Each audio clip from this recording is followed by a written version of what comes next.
What's up, everybody? It's Big Steve back in the house again today, and we're gonna be playing Project Diablo 2.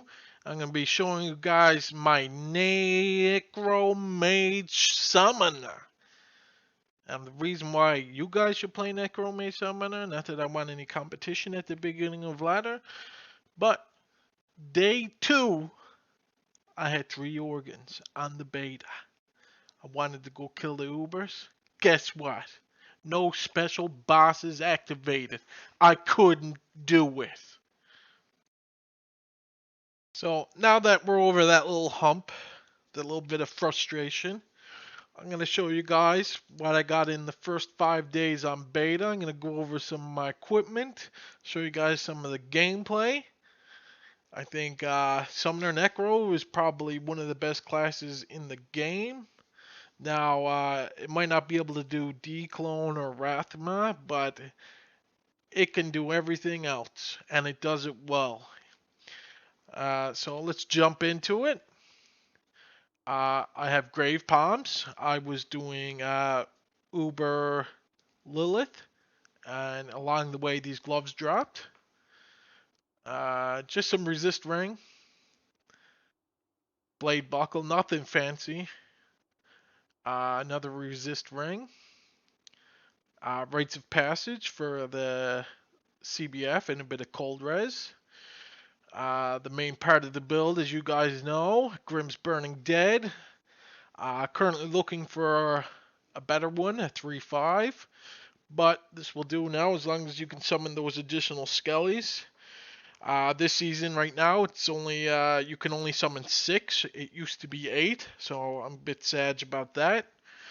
I recently got the Q Hagens, 3 skills. I'm gonna cry because beta's soon over.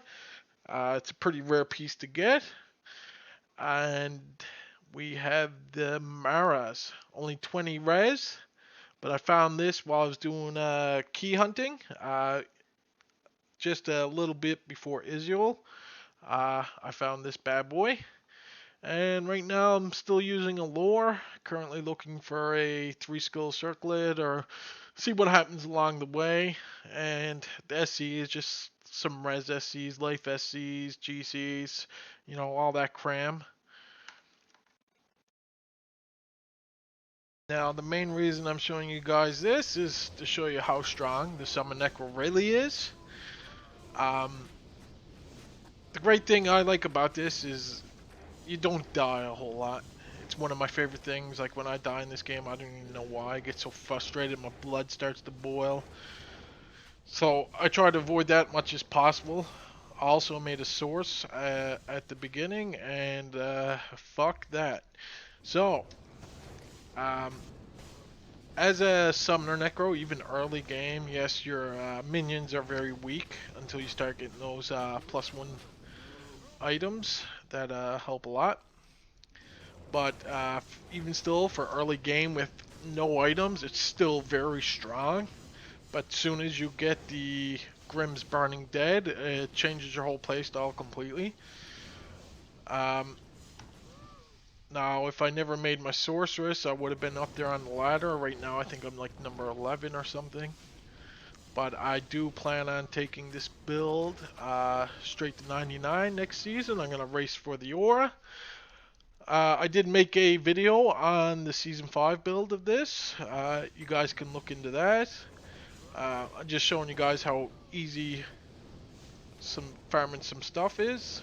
Looks simple. All you do is telestomp and cast lower res. Don't get much easier than that. And this is hell. There's still some classes that would struggle to clear some of this stuff. Just the worst thing about Summoner Necro is like it's not the best AoE for grinding mobs, because when your skellies do attack different targets. Now, once they get a lot stronger, it'll be no sweat. But when you do have that single target damage, it's huge. Right? So you add up all your skellies damage, you times them, it's huge. It's a lot of damage. And another thing I love about the golems are the blood golems. They actually recover health for you as they hit. So when you use Blood Warp, you lose a little bit of health, and those guys help get it back. But it's always good to have health potions on, just to get your health back quick as possible. Depends on the situation. I would recommend this build to anybody in Season 6. Like I said, it's my favorite build. I don't think I'm even going to play anything next season. Season 5, I made a whole bunch of different builds. I have a video of my rabies druid up, and I hit over... I actually hit 102k on my rabies. I'd like to see it again in Season 6 because rabies did get the buff. Their carrying vines and stuff move, I think it's like 600% faster, and rabies actually spreads faster. But even still, I think the Summoner Necro is like one of the best options to go. Like I said, easy to stay alive. You can solo almost all the content all the way up. And everybody actually loves to have a Summoner Necro with them as they're playing along. Just because they can tank the bosses and stuff. Makes it easier for everybody. So here's the 3 organs I farmed. This was on day 2. So on day 2 with Summon Necro, the only item I had then was the Grimm's Burning Dead. This is the first thing I aimed to get.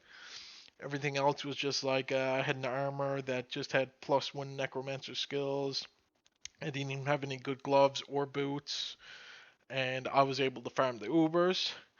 I would be able to do Uber Tristram. It is very difficult because your summons are going to die a lot, so you have to be on point using Desecrate and resummoning your Skellies all the time and a lot of mana potions. It can be done, you just have to make sure you have some pretty high res when you do go to do it. So for Necro on day 2 or 3, you are capable of doing Uber Tristram, which is good for an early start in ladder. You can farm those torches and you can start making your riches because early ladder, those torches are going to be worth a lot. It's what I plan to do. Would love to see more Necros doing it. Even if you did it in a group of Necros, would make it 100 times easier.